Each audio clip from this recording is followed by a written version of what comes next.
আল্লাহ পাক রব্বুল আলামিন ফেরেশতাদেরকে বললেন, ও ফেরেশতারা, আমি আল্লাহ দুনিয়ার মধ্যে মানব জাতি বানাইতে চাই। তোমরা কি বলো? ফেরেশতারা ডাক দিয়া বললেন, আল্লাহ গো, পৃথিবীর মধ্যে এমন কোন জাতি বানানোর কোনো প্রয়োজন নাই,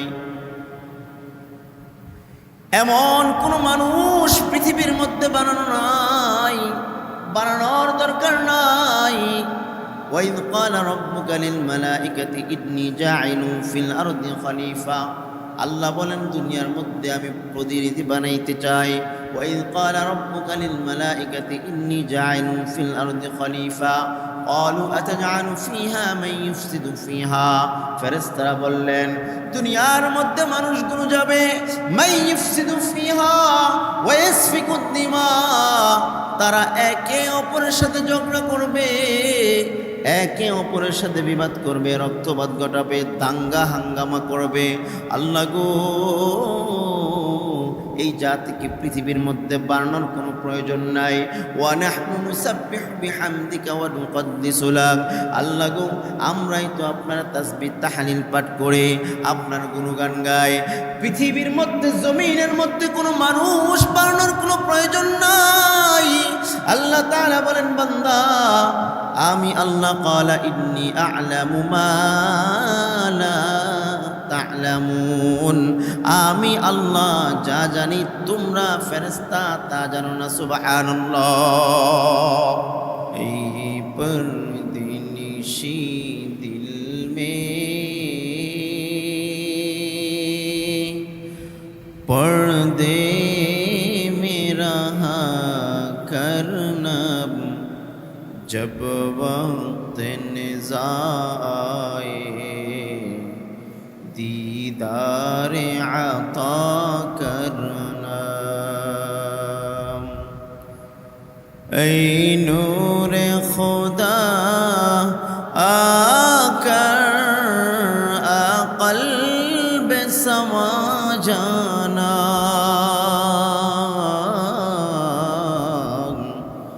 ऐ नूर खुदा आकर क़ल्ब समा जाना, या दर पे बोला लेना, अजाना आया गया बलागल उला बिकमालिही, कशफत तुजा बिजमालिही, हसनत जमीअ खिसालिही, सल्लु अलैहि व आलिही। ला इलाहा इल्लल्लाह, ला इलाहा इल्लल्लाह, ला इलाहा इल्लल्लाह, ला इलाहा इल्लल्लाह, ला इलाहा इल्लल्लाह, ला इलाहा इल्लल्लाह, ला इलाहा इल्लल्लाह, ला इलाहा इल्लल्लाह, ला इलाहा इल्लल्लाह, ला इलाहा इल्लल्लाह, ला इलाहा इल्लल्लाह, ला इलाहा इल्लल्लाह, मुहम्मदुर रसूलुल्लाह।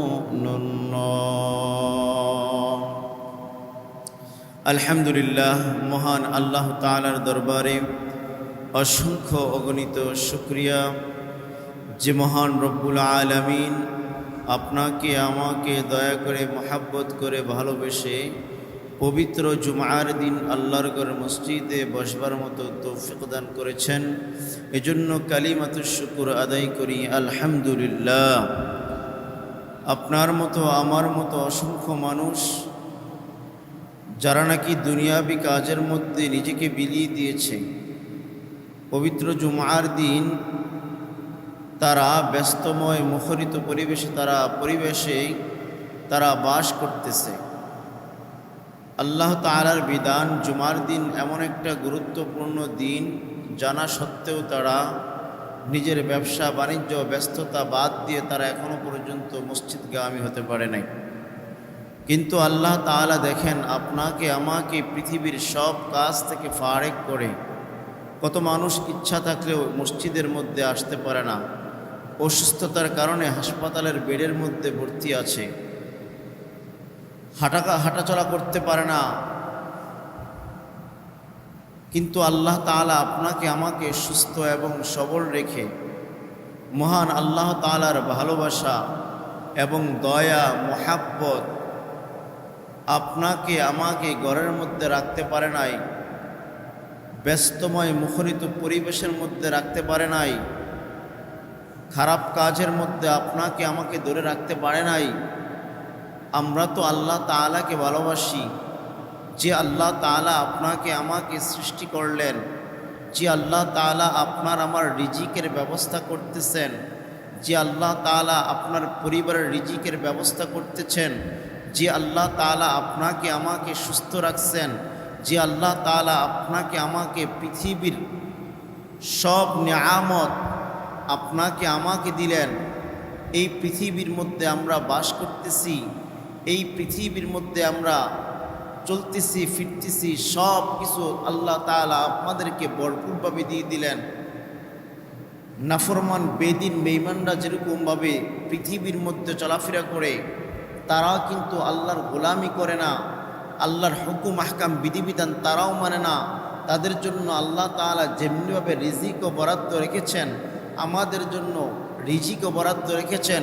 আল্লাহ তাআলা বলেন, বান্দা আমি আল্লাহ তাআলা দেখি তুমি আমি আল্লাহর রিজিক পাওয়ার পর তুমি কি আল্লাহ তাআলার শুকরিয়া আদায় করো। আল্লাহ তাআলা কুরআনুল কারীমের মধ্যে বলেন, লাইন শাকারতুম লাযীদান্নাকুম ওয়া লাইন কাফারতুম ইন্না আযাবি লাশাদীদ। আল্লাহ তাআলা বলেন, বান্দা আমি আল্লাহ তোমাকে রিজিক সম্পদ যা কিছু আছে আমি আল্লাহ দিয়া তোমাকে পরীক্ষা করি। বান্দা তুমি কি এগুলার অপব্যবহার করো, নাকি আমি আল্লাহ তাআলার হুকুম আহকাম বিধিবিধান অনুযায়ী চলো। আমি আল্লাহ তাআলা কিন্তু দেখতেছি বান্দা, আমি আল্লাহ তাআলা তোমার নিয়ামত কিন্তু ছিনিয়ে নিতে বেশিক্ষণ সময় লাগবে না। শুধু তো বরঞ্চ আমি আল্লাহ তাআলা তোমার নিয়ামত ছিনিয়ে নিয়ে যাব। শুধু তাই নয়, কঠিন কাল কিয়ামতের দিন তোমাকে কঠিন আযাবের সম্মুখীন হতে হবে, নাউযুবিল্লাহ। তো আল্লাহ তাআলা আপনাকে আমাকে এই রিজিক দেওয়ার, এই নিয়ামত দেওয়ার অর্থ হলো আল্লাহ তাআলার গোলামি করব, আল্লাহ তাআলার হুকুম আহকাম বিধিবিধান অনুযায়ী জীবনযাপন করব, রাসূলের সুন্নত তরিকায় চলব। যেইটা করলে রাসূল খুশি হবে, আল্লাহ খুশি হবে, পরকালে নাজাতের ব্যবস্থা হয়ে যাবে, আখিরাতে আল্লাহ তাআলা আমাদের জন্য জান্নাত ফয়সালা করে দিবে। তো আল্লাহ তাআলা দুনিয়ার খারাপ কাজ থেকে ফারেক করে আপনাকে আমাকে পবিত্র জুমার দিন আল্লাহর ঘর মসজিদে বসবার মতো তৌফিক দান করেছেন। এজন্য আকাশ জমিনকে মুখরিত করে উচ্চ আওয়াজে আরেকবার কালিমাতুশ শুকর আদায় করি, আলহামদুলিল্লাহ। যেই প্রেক্ষাপট নিয়ে আজকে আলোচনা করব, আল্লাহ তাআলা কুরআনুল কারীমের মধ্যে বলেন, ইন্না আউওয়ালা বাইতিন বুদিআ লিন-নাস লাল্লাযী বিবাক্কাতা মুবারাকাও ওয়া হুদাল লিল আলামিন। পৃথিবীর সর্বপ্রথম ঘর হচ্ছে ওই বাক্কা, যেটাকে মক্কা শহর বাইতুল্লাহ বলা হয়।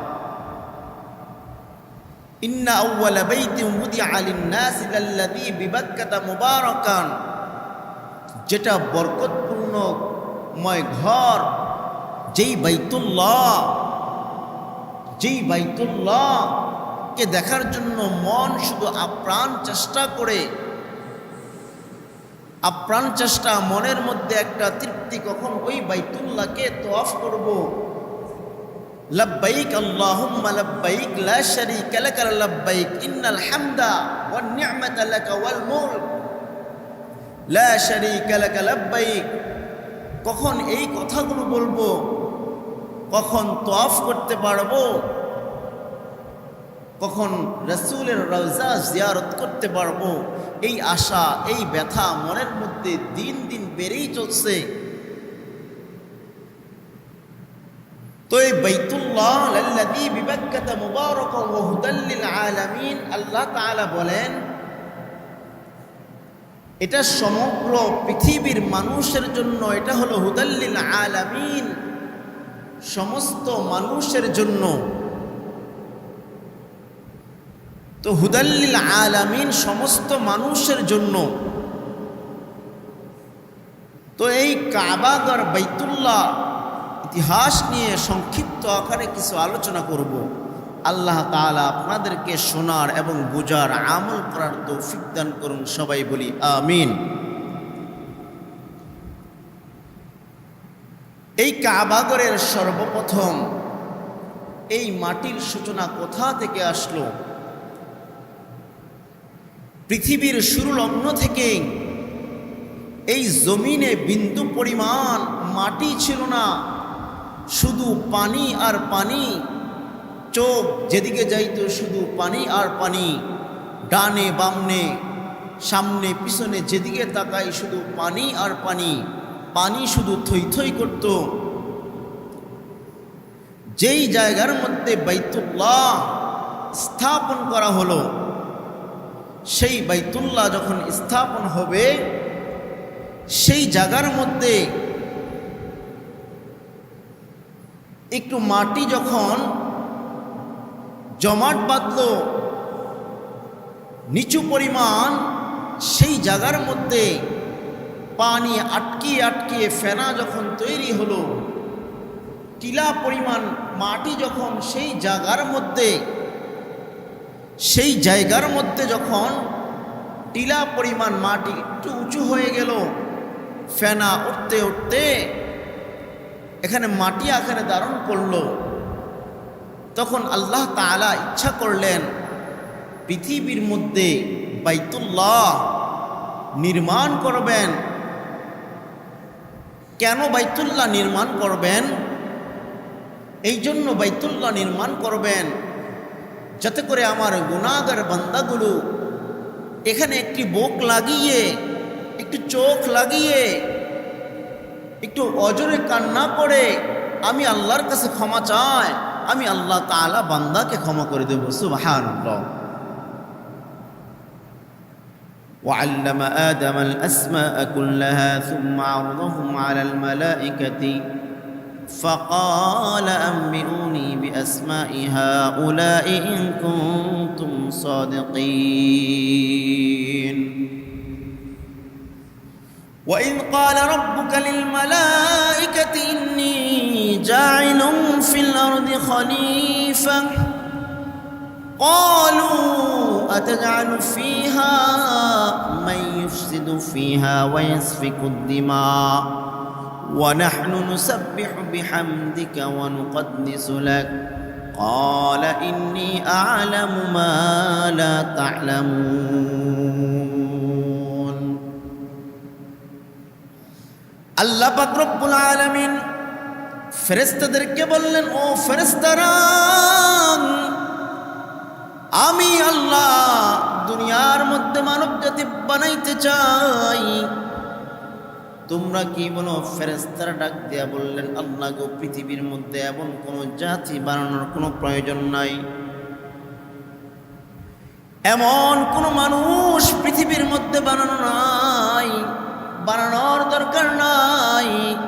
ওয়াইদ ক্বালা রাব্বুকা লিল মালাইকাতি ইন্নী জাঈলুন ফিল আরদি খলিফা, আল্লাহ বলেন দুনিয়ার মধ্যে আমি প্রতিনিধি বানাইতে চাই।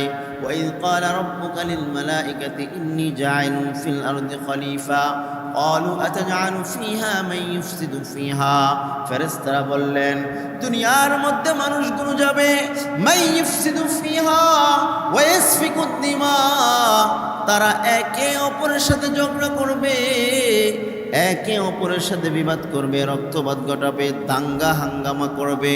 আল্লাহ গো, এই জাতিকে পৃথিবীর মধ্যে বানানোর কোনো প্রয়োজন নাই।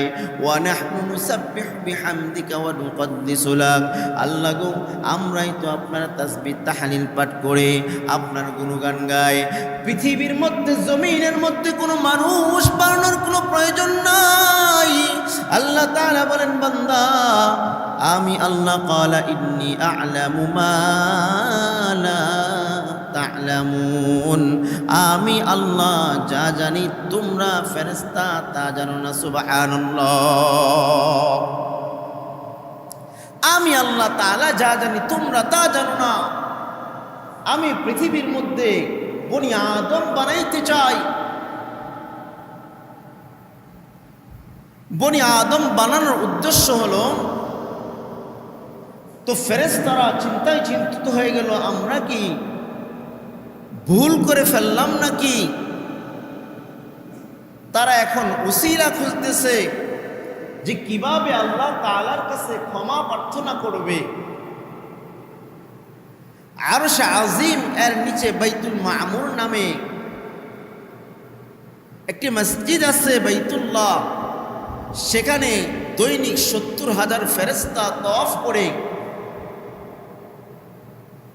করে এই বাইতুল্লাহকে ধরে তারা কান্নাকাটি করে। তখন আল্লাহ পাক রব্বুল আলামিন ফেরেশতাদেরকে বললেন, ও ফেরেশতারা, তোমরা তো ভুল করলা। এই ভুল করার কারণে তোমরা বাইতুল্লাহকে ধরে ধরে তোমরা আমি আল্লাহর কাছে ক্ষমা চাইলা। আমি আল্লাহর কাছে ক্ষমা চাই না। আমি দুনিয়ার মধ্যে মানুষ বানাবো, আমার ওই পাগল বান্দারা ওই বাইতুল্লাহকে ধরে আমার কাছে ক্ষমা চাইবে। সুবহানাল্লাহ। এই জন্য আমি আল্লাহ তাআলা পৃথিবীর মধ্যে মানুষ বানাইতে চাই। তো হযরত আদম আলাইহিস সালাতু ওয়াস সালামকে কিভাবে সৃষ্টি করলেন? সৃষ্টি করার পর আবার জমিনের মধ্যে পাঠাইলেন। হযরতে হাওয়া আলাইহিস সালাতু ওয়াস সালামকে বানাইলেন। কিভাবে বাইতুল্লাহ নির্মাণ করলেন, কিভাবে বাইতুল্লাহ যুগে যুগে নবীগণ তওয়াফ করেছিলেন। হযরতে আদম আলাইহিস সালাতু ওয়াস সালামকে সৃষ্টির মূল উপাদান হচ্ছে মাটি থেকে সৃষ্টি করা হলো। কারণ মানুষ মাটির দ্বারা তৈরি, আবার মাটির মধ্যেই চলিয়া যাবে। মাটির দ্বারা মানুষ তৈরি, আবার সেই মাটির মধ্যেই মানুষ চলে যাবে। ওই বাক্কা শহর বাইতুল্লাহ, যেই জায়গার মধ্যে ফেনা পানি থই থই করতেছিল, পানি যখন সেই জায়গার মধ্যে মাটি কিঞ্চিত মাটি যখন উঠল, তো আল্লাহ তাআলা চিন্তা করলেন জমিনের মধ্যে মানুষ বানাতে চাই। কিভাবে বানাবে? মানুষের দৈহিক গঠন হলো মাটি থেকে।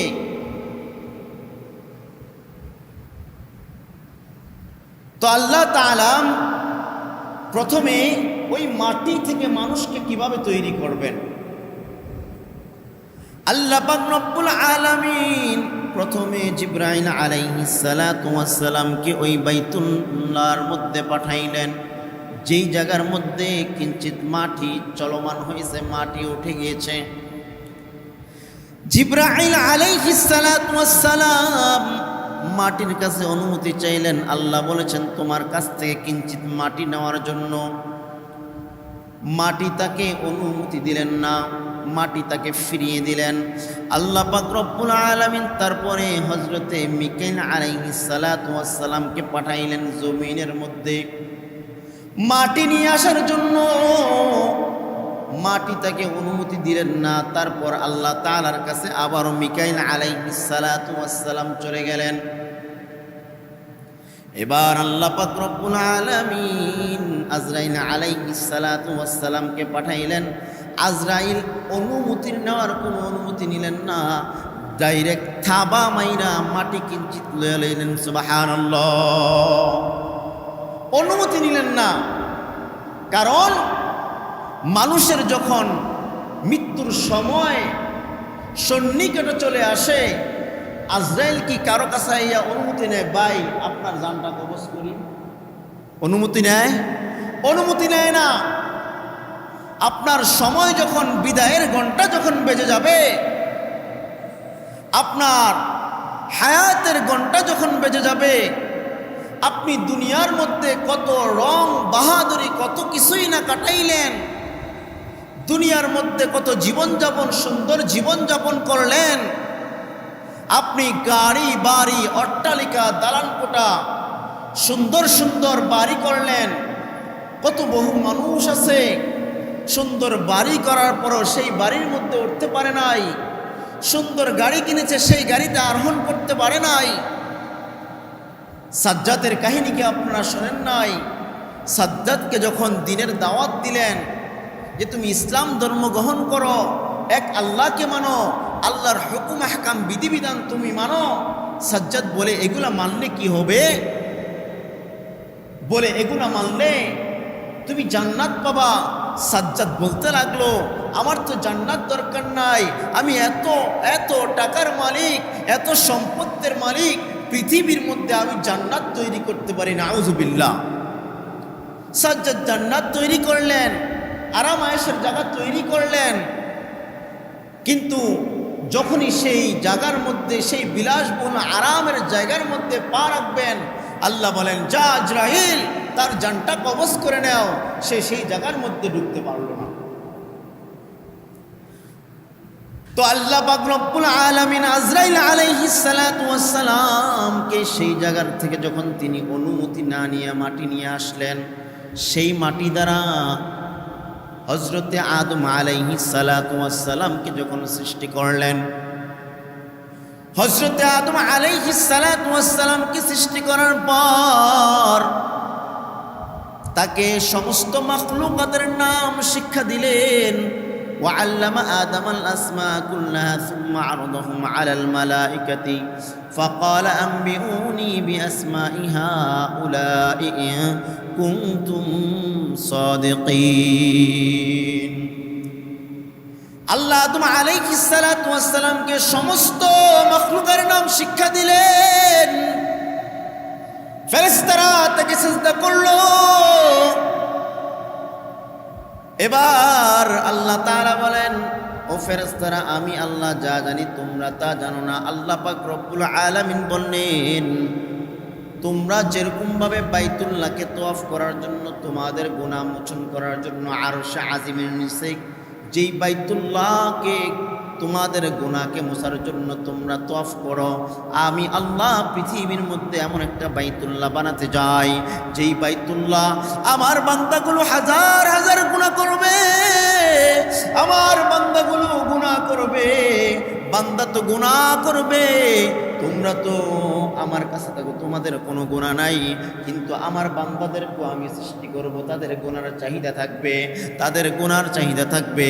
ওই বান্দাগুলো যদি ওই বাইতুল্লাহকে তওয়াফ করে, বান্দা যদি বাইতুল্লাহর বুকে জিয়ারত করে, বান্দা যদি ওই বাইতুল্লাহকে চুমু দেয়, ও ফেরেশতারা তোমরা সাক্ষী থাকো, আমি আল্লাহ তাদের জীবনের সব গুনাহগুলো মাফ করাইয়া আমি আল্লাহ তার নামটা জান্নাতীদের মধ্যে লিখিয়ে দেই। সুবহানাল্লাহ। এই জন্য দেখবেন মুসলমান ভাইরা আমার, যারা নাকি প্রথমে বাইতুল্লাহর মধ্যে যায়, দেখবেন হাজীদের চোখের পানি পৃথিবীর আত্মীয় স্বজনকে বলে যায়, টাকা সম্পদ বাড়ি গাড়িকে সব কিছু তাদেরকে বলিয়ে দেয়, তাদের কিছুই নাই, কিছুই নাই। ওই বাইতুল্লাহর দিকে যখন তাকায়, ওই বাইতুল্লাহর দিকে যখন তওয়াফ করে, তখন মনে করে আল্লাহ ছাড়া পৃথিবীর মধ্যে আর কেউ নাই। হযরতে আদম আলাইহিস সালাতু ওয়াস সালামকে সৃষ্টি করার পর হযরতে আদম আলাইহিস সালাতু ওয়াস সালামকে চরণদ্বীপ ভারতের মধ্যে যখন তোকে পাঠাইলেন, ভারতের চরণদ্বীপ, তাকে যখন সেই জায়গার মধ্যে পাঠাইলেন, মা হাওয়া আলাইহিস সালাতু ওয়াস সালামকে জেদ্দা শহরে যখন তাকে পাঠাইলেন, আদম আলাইহিস সালাতু ওয়াস সালাম জান্নাতের মধ্যে ছিলেন, আরাম আয়েশের মধ্যে ছিলেন। সেইখানের অবস্থা আর এই পরিবেশের অবস্থা, বাংলাদেশের অবস্থা, ভারতের অবস্থা এরকম না। আবহাওয়া চেঞ্জ হয়ে গেল, গরমে থাকতে পারে না। আল্লাহ পাক রব্বুল আলামিন হযরতে আদম আলাইহিস সালাতু ওয়াস সালামকে বললেন, তুমি বাইতুল্লাহ তওয়াফ করো, বাইতুল্লাহ নির্মাণ করো। হযরতে আদম আলাইহিস সালাতু ওয়াস সালাম একবার নয়, দুবার নয়, 1000 বার সেই ভারতের চরণদ্বীপ থেকে ওই বাইতুল্লাহর মধ্যে 1000 বার বাইতুল্লাহ তওয়াফ করেছেন। সুবহানাল্লাহ। এই জন্য আমরা বলতে পারি ভারত আমাদের বাবার দেশ। ভারত হলো মুসলিমের প্রথম কান্ট্রি, কারণ এই ভারত হলো আমার বাবার দেশ। কারণ হযরতে আদম আলাইহিস সালাতু ওয়াস সালামকে এই ভারতের মধ্যে চরণদ্বীপ এলাকার মধ্যে প্রথমে পাঠিয়েছিলেন। কারণ ওই ভারতের মধ্যে আজও কুতুব মিনার দিল্লির মধ্যে সাহিত্য আছে, দেওবন্দের বিখ্যাত মাদ্রাসা সেই ভারতের মধ্যে আছে। এই জন্য আমরা বলতে পারি যে ভারত আমাদের কার দেশ? বাবার দেশ। হযরতে আদম আলাইহিস সালাতু ওয়াস সালাম একবার নয়, দুবার নয়, 1000 বার, 1000 বার, 1000 বার, 300 বার বড় বড় হজ করেছেন এবং 700 বার উমরা হজ করেছেন। সুবহানাল্লাহ।